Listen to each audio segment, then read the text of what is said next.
I think this Jonathan Swift issue with the ULEZ and the High Court, it's deeply connected to this Emma Arbuthnot and her husband. This article that Declassified have done about Swift, and they've done this article which was published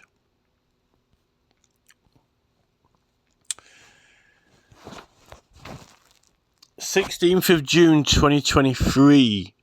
2023, 24, 25. I'm not sure if that was just before I found out about Jonathan Swift or just after. It might have been that I found out about him afterwards, but it must have been somewhere around that time. So, I mean, I can't give them credit for getting there first, but I didn't see this particular... I don't know if I saw this particular article when I was looking up Swift myself. They're focusing on Assange here, but Swift has heard many cases, not just the Julian Assange case, but the ULEZ cases. So here, Swift ruled against Assange. Jonathan Swift, the High Court judge, well, he's gone to the Boundary Commission. He's in charge of the Boundary Commission now. What more of a cushy, rewarding retirement type job could Jonathan Swift have wished for? Santa Claus couldn't have given him a more perfect fitting job that he would have dreamed of. A nice, quiet job at the Boundary Commission, right? Rigging the boundaries for elections, right, without any hassle or trouble. His little retirement reward, right? Swift was entrusted to act for the Defence and Home Secretaries in at least 9 legal cases. His favourite clients were the security and intelligence agencies while representing the government. But he also worked for financing government as well. Jonathan Swift, the High Court judge who has rejected Julian Assange's appeal against extradition in the US, has a long history of working for the government departments that are now persecuting the WikiLeaks founder, Assange. But also Swift acted, he was the first person to bring a case in the Supreme Court he didn't bring the case, but he was the first barrister to act in a case. So this is when they got rid of the House of Lords. But yet it turns out that in the standing orders of the House of Lords, Standing Order 75, the 1969 order, you can petition the House of Lords over a judicial matter and it is received, right? Now, they cannot have... that standing order is still in place, but they've taken the word judicial out. But if they've taken the word judicial out, then how do you make a claim through the Parliamentary Papers Act for a certificate, which is... claims to the Parliament usually are done by petition. That's what it is. It's a claim. It's a legal claim, right? So if you're making a legal claim for the Parliamentary Papers Act to the House of Lords, you would have thought you'd do it by petition because that's what you do, right? That's what it is. It's a claim.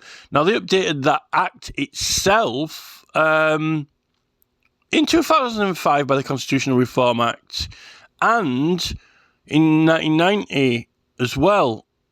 So... because they had to include the Speaker and the Clerk of the House of Lords as well as House of Commons, right? The Lord Speaker. So you can still petition the House of Lords in a judicial matter, which means that you don't have to go to the Supreme Court. So the whole thing is really pantomime. Swift, who ruled against Assange on June the 6th, was formerly the government's favourite barrister. He worked as first Treasury Counsel, the government top lawyer from 2006 to 2014. Well, I think the congestion charge was put in place in 2002, so that's earlier. But I'm sure that if you check his profile out, I think he was still working for the government around 2002 as well. A position in which he advised and represented the government in major litigation. Swift acted for the Defence and Home Secretaries in at least 9 cases. Declassified as found, he also acted for the Cabinet Office, Justice Secretary and the Treasury during his first time as first Treasury Counsel. Swift also represented the Foreign Office in at least 2 legal cases in 2011 and 15. while barristers are independent, those who regularly represent the government in the highest profile cases have to be cleared to do so, including via security vetting, Declassified understands. When he stepped down as First Treasury Counsel in March 2014, the Attorney General's office expressed their appreciation for Jonathan's valuable support, advice and advocacy during his period as... It was reported in 2013 that Swift had been paid nearly £1 million over the previous 3 years for representing the government. Swift now presides over Assange's extradition case. Well, this was earlier on. As with previous judges who have ruled against Assange, the case raises serious concerns about institutional conflicts of interest. So that's with you, Les, as well. So if he's acting for security services, it's unlikely that he's going to say that ULEZ is illegal when it's an entire security system. So there cannot possibly be a way that this man was fit to be accepted, to be allowed to judge impartially as an adjudicator between two parties without an opinion the matter of security, surveillance systems and financial charging systems of the public when he's acted for the government and security services and took an aside. If you ring a solicitor up or a barrister, they usually have to do this conflict of interest check. I don't know how long it takes. I don't know how they do it, but sometimes they just make you hold on the phone and they have a quick check.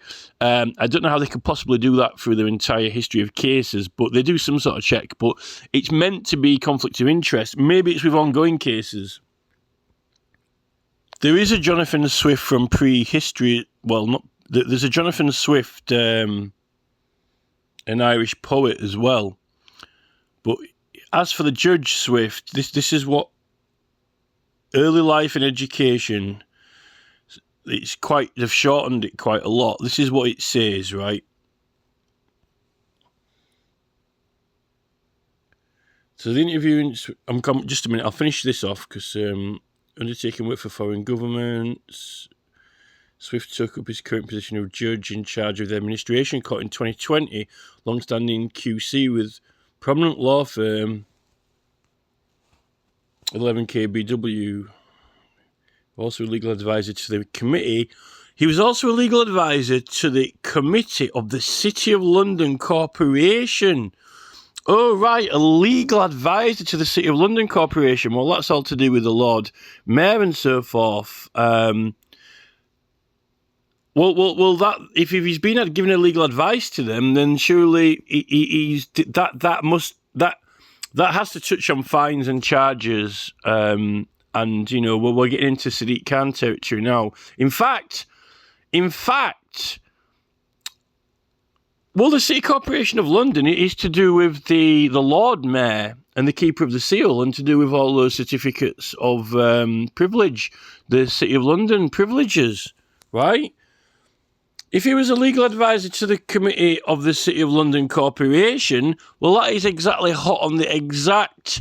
You couldn't hit a bullseye target from, further away and hit it smack bang in the bullseye. That is the subject of our concern, City of London Corporation.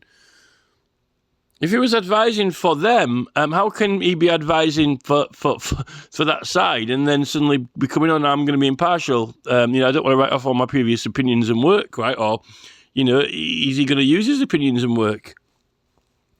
In June last year, Swift ruled that a deportation, we're going back onto Assange now, national security cases. So national security involves ULEZ, right? Swift represented the Treasury before doing his first case in the Supreme Court, like I said, acted for the Defence Secretary. Swift also...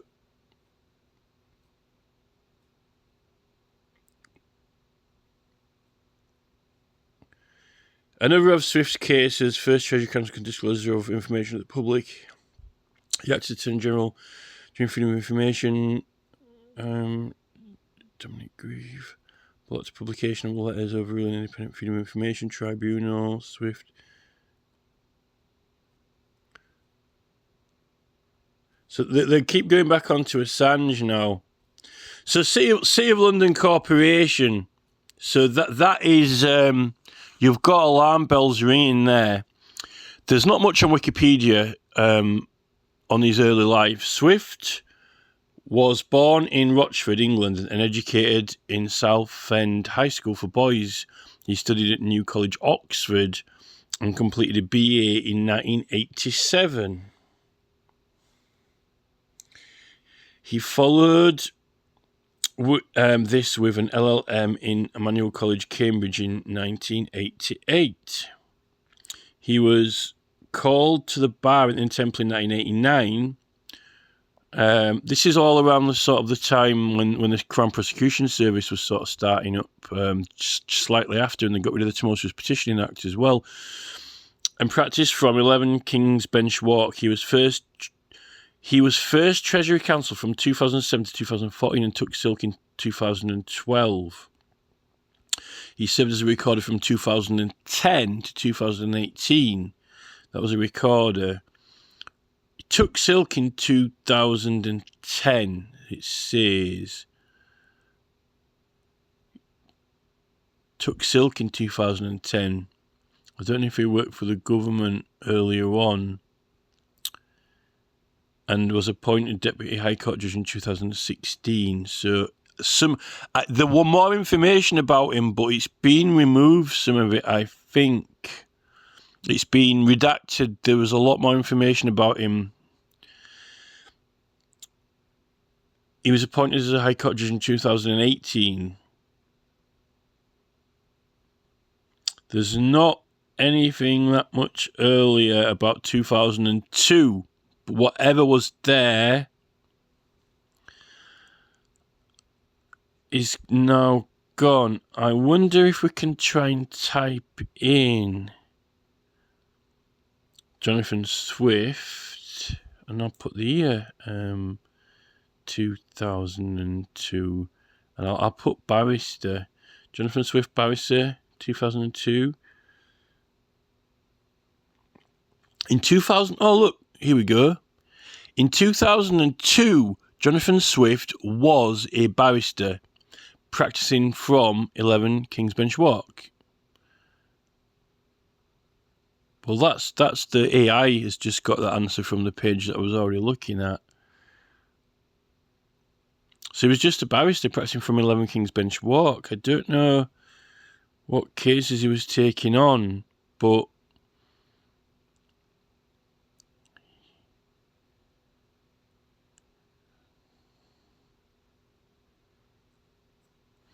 Jonathan Swift, 2000 cases.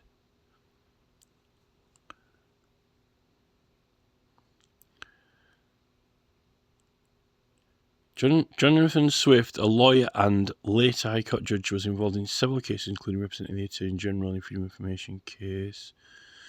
Now, I'm trying to find something from 2002, 2015.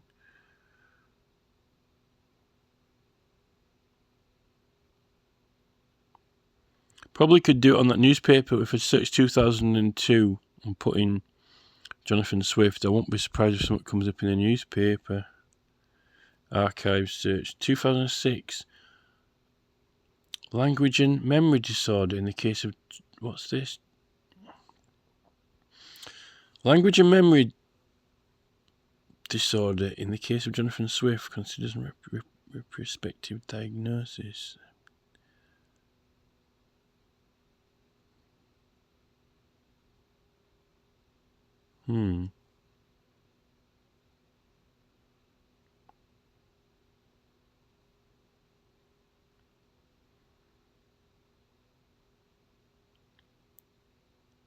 It looks like he was doing... He's working on all kind of cases. Oh, that's Australia. That's nice.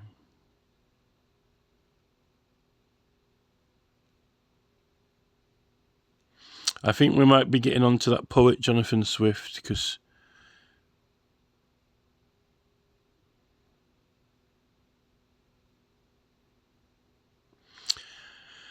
I'm pretty sure. I won't be surprised if the intelligence services, once I started complaining about him to the Judicial Conduct Office, I think they erased all the information except that redacted article.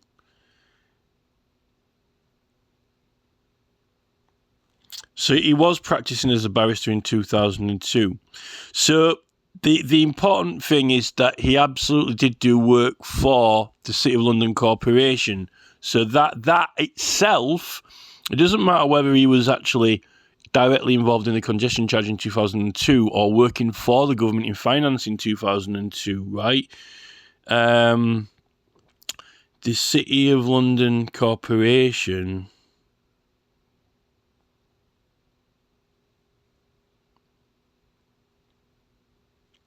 is the local authority of the historic City of London, known as the Square Mile. So this actually is, that if he was advising on for the Corporation of the City of London, he is literally doing the actual law of the privileges of London, because that's what the City Corporation of the City of London, the mayor does certificates, privilege certificates from all that. But, it doesn't matter whether it's Sadiq Khan or whether it is the Mayor of London, although at the time it was Ken Livingstone. They still had the Lord Mayor of London. You see, this is those type of people who are on the Corporation of London. They're the real people who was going in the background, right? Whereas you got Ken Livingstone and Sadiq Khan are the frontage for it. They take all the public flack, while there was very, very, very private kind of meetings and planning and plotting going on with these City Corporation of London and their lawyers. In fact, many of the members themselves are high-profile lawyers and barristers. And it is all to do with, parking fines and charges, mainly. The City Corporation of London is mainly to do with, things like that, the law around things like that, because what other law is there? Property as well, obviously, property law. But, Ken Livingstone, setting up his congestion charge, it's just like a veneer. It's almost kind of like a spoiler or something, or, it's just kind of like it's like the plastic shell, and all the machinery is inside of it. So these people were inside this chamber, concocting, probably even, set up Livingstone and concocted it all. There's absolutely no way that this man could have judged a case impartially when he had worked as a barrister advising on a side for the government and telling them what to do or what they can and can't do. And then suddenly, if his advice, because he may be in a position, if any of his advice which was implemented and put into effect, he can't step out of that chair, right, and then step into another chair in the middle and then have someone challenge, his previous work, right, or any advice which is still in effect from there. And that's the thing, 2002, the congestion charge had been put into place and was going, and, if he knew anything about the liberties of London or the law of it, he had an opportunity to call them out on it then as a barrister and say, no, we can't do this, this is illegal. But no, they went along with it, and this is perfectly fine, we'll do this, right? And then he's in a chair and going, people are like, could this be illegal? Well, I better not say it's illegal now because I helped them set it up and advise on it. This is the thing. So, I don't know what's going to happen at the moment because, these people are quite serious. We've got Emma Arbuthnot and the husband, who are meant to be like the couple from, the security service couple. It's almost kind of like, Bond film. This effectively is something like Austin Powers. It almost is like straight out of Austin Powers. This is the stuff. This is what Ian Fleming wrote about. You know, this could be a Bond film. If Ian Fleming ever would have needed any material to write another Bond film, this would have been it. This could have been it. Jonathan Swift, barrister for the government, giving advice, turns out to be a corrupt judge, all we need are some European villains, right? And Tony Blair. In fact, you see, Tony Blair's mechanisms of implementation, in order to govern people, you need a governance model. All these corporate entities now, YouTube, Facebook, X, and so forth, what they are forms of governance, and they're not necessarily even law. They're making up their own forms of governance. Now, when you have entities which are implementing forms of governance into effect, you have a government. You have a government, a governing body, right? And it's not actually been completely and totally run by the laws of the country, because they're operating from outside the country. So what we've got is American entities like YouTube who are governing England and have implemented a form of governance, but yet it's not the law of England, right? They've introduced their own forms of governance to govern people, which is not the law of the country. It's an extraterrestrial government. It's governing from overseas, right? And on laws which are beyond our own laws, right? Extraterrestrial laws, right? Alien laws.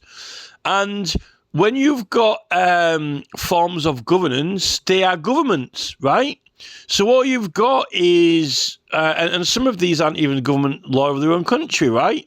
We don't know how Bill Clinton managed to get this Good Samaritan. No Good Samaritan on the face of planet Earth would take down someone's lawful constitutional petition to try, to stop animal cruelty, right? So, it's like, Obscene Publications Act exemption, right, for the public good. I don't like seeing massacred animals, but, if you are campaigning for against animal cruelty, you've got a legal right in the legislative law to put, obscene images of animals, right? Because, you put people off wanting to hurt them, right? So it's like, you don't get, it's like on The Simpsons with, Flanders next door. Howdy diddly, friendly neighbour. So it's the Flanders law, the Mr. Flanders law. It's like the Good Samaritan. Hey, I'm Flanders, you're howdy diddly doodly good next door neighbour, and I see you've got loads of obscene pictures here trying to campaign against animal cruelty. Well, we can't be having any of that. We'll have to take them all down, right? Just a minute. We're doing something here, right? No. It's a law. It's a new Bill Clinton law. Flanders takes down every political cause in America. In fact, even Saddam Hussein didn't achieve taking out every single political campaign. He might have took a couple of buildings out, but he didn't take down every single political campaign in the entire United States of America. But apparently a Good Samaritan can do that now. Howdy diddly, friendly neighbour. It's like press the fucking, it's like when all the electricity went off in Spain, isn't it? Spain had a power cut, all the electricity went off in Spain. It's like Flanders turned off the electricity. We can't be having this. Flanders, the Good Samaritan turns the power off to Spain, the entire electricity, right? No, all political campaigns are taken down from YouTube and Facebook now. We can't be having any of that. The Good Samaritan, So, and this is the model, isn't it? New forms of governance. So, Tony Blair is right in the thick of it, mechanisms of implementation. Well, they're implementing them by, forcing it on us. And Tony Blair's new petitions committee, which is completely out of order of proceedings, where, you share it after you've got permission to do it, not like you've got the right to do it and the right to share it, and then you submit it, which you could do after 1986. Between 1986 and 2006, we had complete and total freedom to share petitions without requiring any consent from anyone, right? And that was a freedom. And the newspapers weren't charging too much. You could put a free advert in 1986 as well, also in 1987. So, this Swift guy is a complete and total, it is a Bond film, this, and unfortunately, Swift is not a good guy, and unfortunately, Keir Starmer is not a good guy, unfortunately. These are the Spectre agents, the corrupt Englishmen, unfortunately, like the Spectre training camp, he fights him on the train I think it's in the second one. I think that is it from Russia? Is that Thunderball or From Russia with Love? I think it might be From Russia with Love, the second one, or is Thunderball the third one? This is the second Bond film, I think, that's got Spectre in it. Either the second or third one. And then you've got Goldfinger. So, yeah, I mean, that guy, the Englishman trained by Spectre, this is it. These are, in fact, it's the entire British MI5, unfortunately. It's all of MI5, all of them, the whole department. These are the bad guys now. They've been charging tax, VAT on people, telling the big corporate companies not to take us VAT off when we're exempt. It's not exempt on size, it's exempt on the basis of purpose.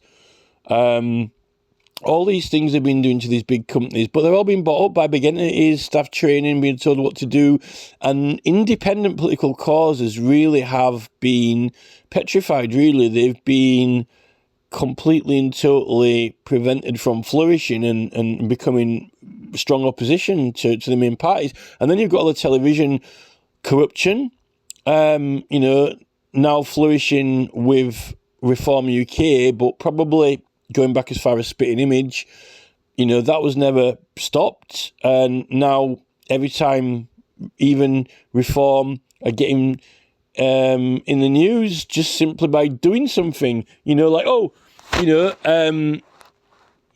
Zaya Yusuf stood up. It's in the news. Zaya Yusuf sits down. Now he stands up again. Now he sits down.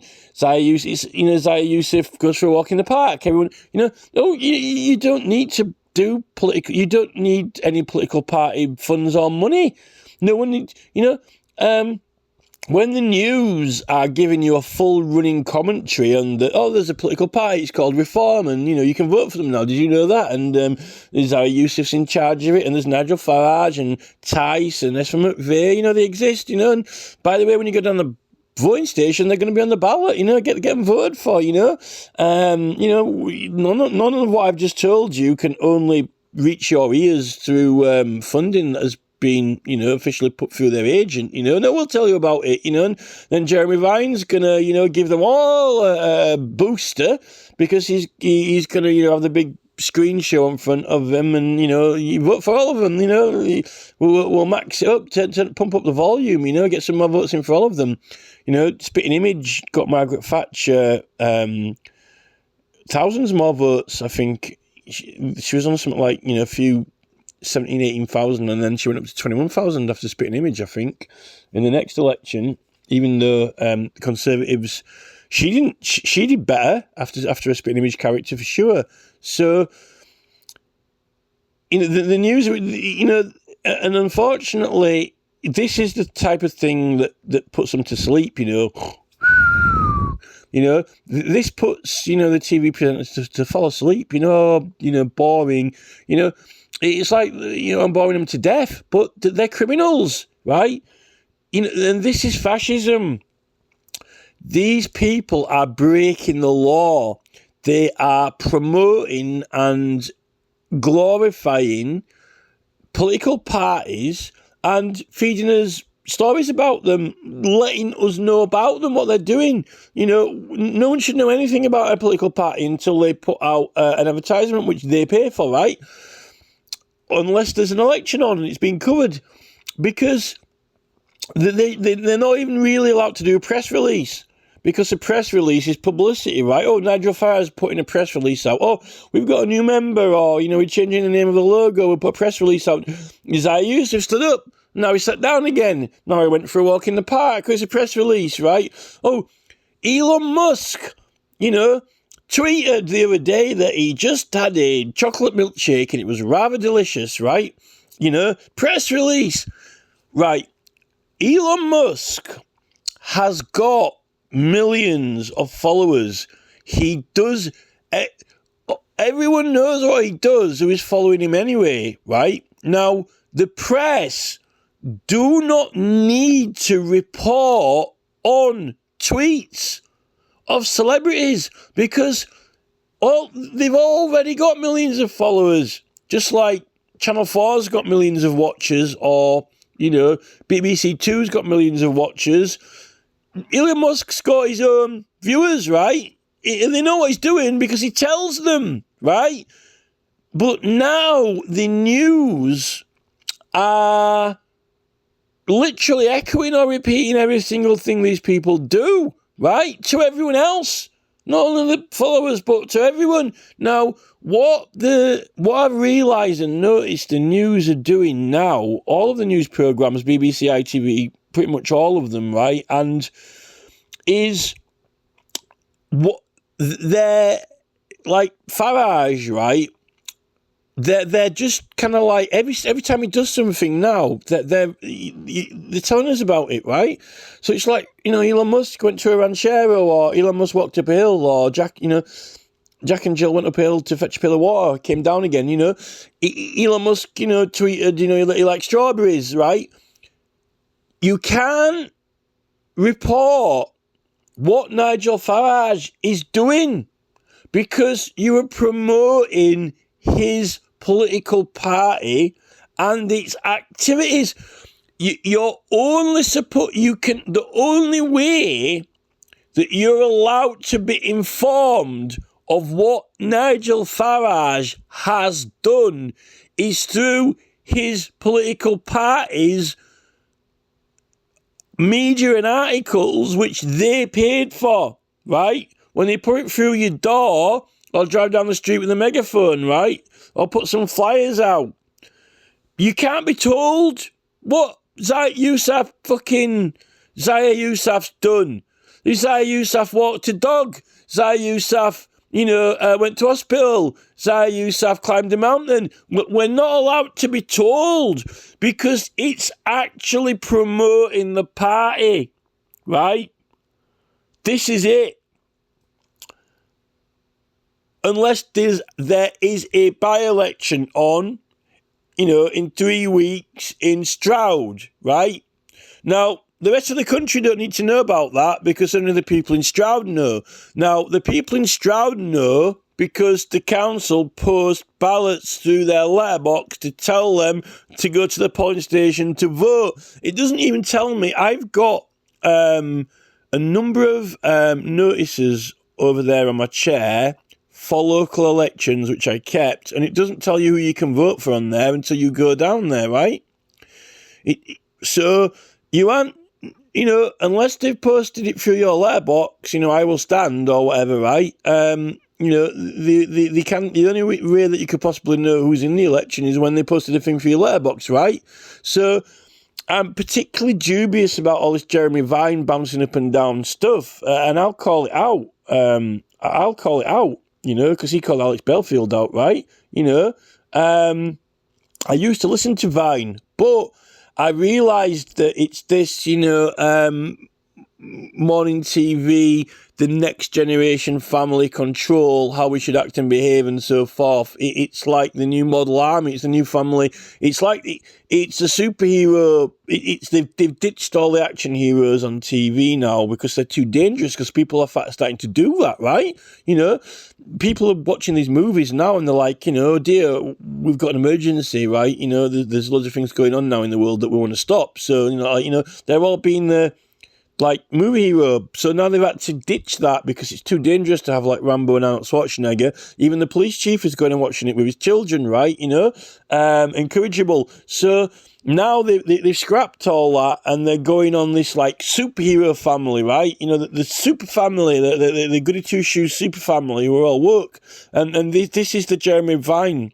This is the Jeremy Vine effect. This is the people who watch Jeremy Vine in the morning. They're the super family. Let's get up and have a super breakfast and, take my super kids to school and we're going to save the world. And, we don't listen to any of that Extinction Rebellion lot or this, it's almost kind of like, we all have us COVID jabs and have us masks on and, super families, super families do what super television tells them to, and bake it. Now let's bake a super cake with the super cake baking lady, loose women, we're going to bake a super cake, even though it's full of super calorific sugar, which gives you super diabetes, right?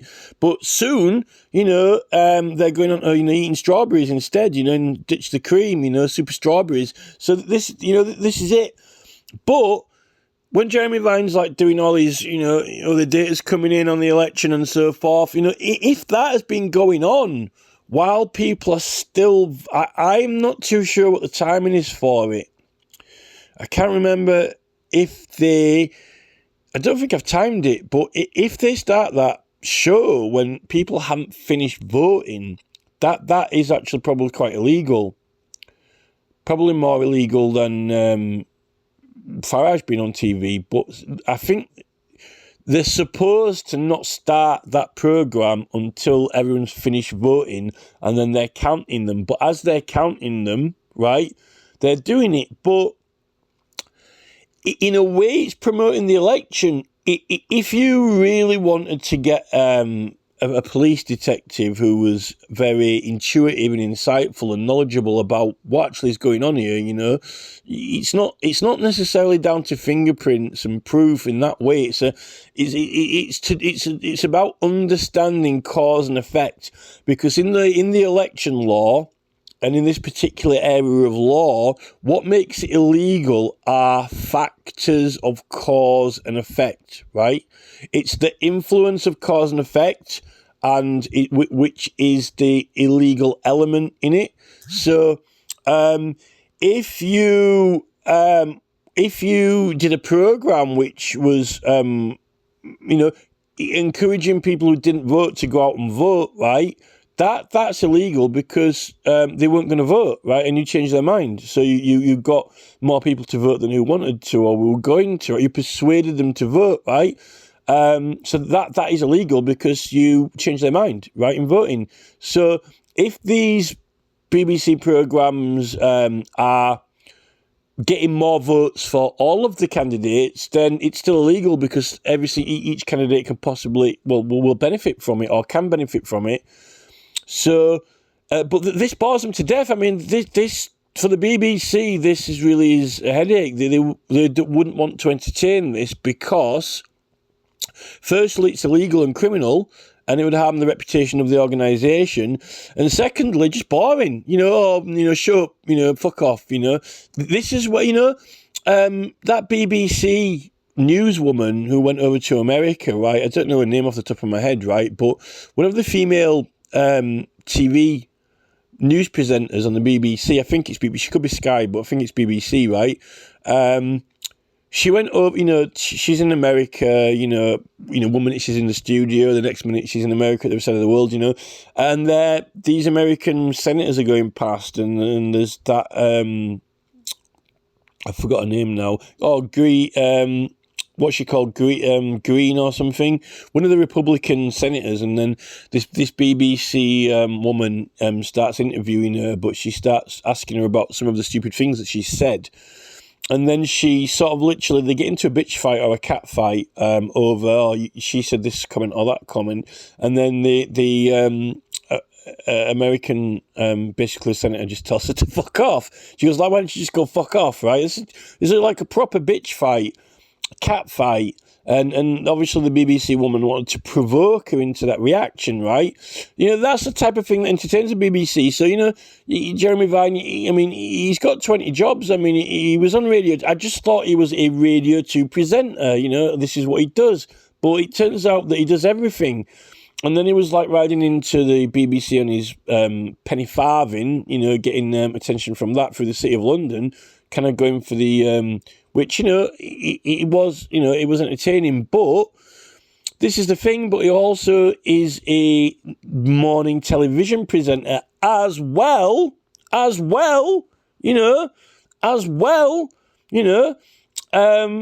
multiple other jobs, so, hanging around with, these top doctors and stuff like that. So, although he did get his wage cut. But obviously, they didn't cut Gary Lineker's wage, but I think Vine did get his wages cut at one point.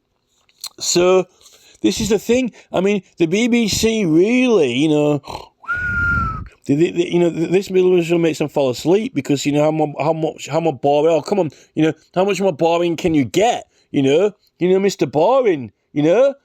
Bean. Who wants to watch Mr. Bean? There's a boring character, or someone pretending to be Jimmy Savile, right? They're touching people up. But, Jeremy Vine's touching up the voters, warming them up. Let's warm these voters up, and might even be a by-election, in a couple of weeks, let's get them warmed up, let's get Mr. Motivator, Mr. Election Motivator, right? Let's get these people motivated to go out and vote, the Mr. Election Motivator, he's like Jane Fonda or something. But, he's just too boring.